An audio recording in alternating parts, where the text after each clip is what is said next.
പെണ്ണുങ്ങളെന്താ ഇങ്ങനെ over drama കാണിക്കുക, പല സമയത്തും പല സ്വഭാവം. ഇന്ന് കണ്ട ആളല്ല നാളെ, ഇന്ന് പറഞ്ഞതാവില്ല നാളെ.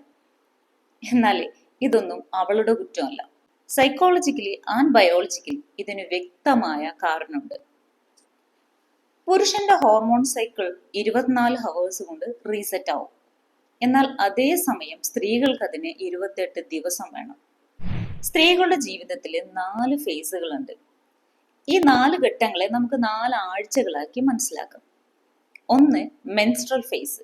ഈ സമയത്ത് ഈസ്ട്രജനും പ്രൊജസ്ട്രോണും വളരെ ലോ ആയിരിക്കും. Bleeding, stomach pain, back pain, mood swings, കടുത്ത ക്ഷീണം, ഇതൊക്കെ ഉണ്ടാകുന്ന ഒരു സമയമാണ്. ഇനി അടുത്ത 7 ദിവസം എന്ന് പറയുന്നത് ഫോളിക്കുലാർ ഫേസ് ആണ്. ഈ സമയത്ത് ഈസ്ട്രജൻ കൂടും, എന്നാൽ പ്രൊജസ്ട്രോൺ കുറയും. ഈ സമയം അവർക്ക് നല്ലൊരു ഫീലിംഗ് ഗുഡ് ആയിരിക്കും, ഒരു മോർ എനർജി ഉണ്ടായിരിക്കും, മെന്റൽ ക്ലാരിറ്റി ഉണ്ടായിരിക്കും, സോഷ്യലൈസ് ആയിട്ട് ഇരിക്കാൻ അവർ ഒരുപാട് ആഗ്രഹിക്കുന്ന ഒരു സമയമാണ്. ഒരു പ്ലസന്റ് മൂഡായിരിക്കും. ഈ സമയത്ത് അവളെ പുറത്തേക്ക് ഒന്ന് കൂട്ടിക്കൊണ്ടു പോകാനും ഔട്ടിങ്ങിനൊക്കെ പോവുക. Then she's feel more happy.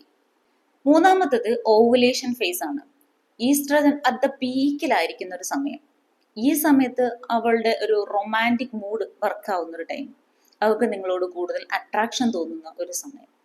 Next ലൂട്ടൽ face ആണ്, ദ വേഴ്സ്റ്റ് ഫേസ്. ഈ സമയത്ത് അവൾ പെട്ടെന്ന് ട്രിഗർ ആവും, ഒട്ടും ക്ഷമ കാണിക്കില്ല, ഇറിറ്റേറ്റഡ് ആയി കാണപ്പെടും, ക്രേവിങ്സ് കൂടുതലായിരിക്കും. ഈ സമയത്ത് അവരുടെ ബോഡിയിൽ പ്രൊജസ്ട്രോൺ ആയിരിക്കും കൂടുതലായിട്ടുണ്ടാവുക. So treat her like a child. ആ സമയത്ത് നിങ്ങളുടെ കൂടുതൽ അറ്റൻഷനും അഫെക്ഷനും അവൾക്ക് കൊടുക്കുക.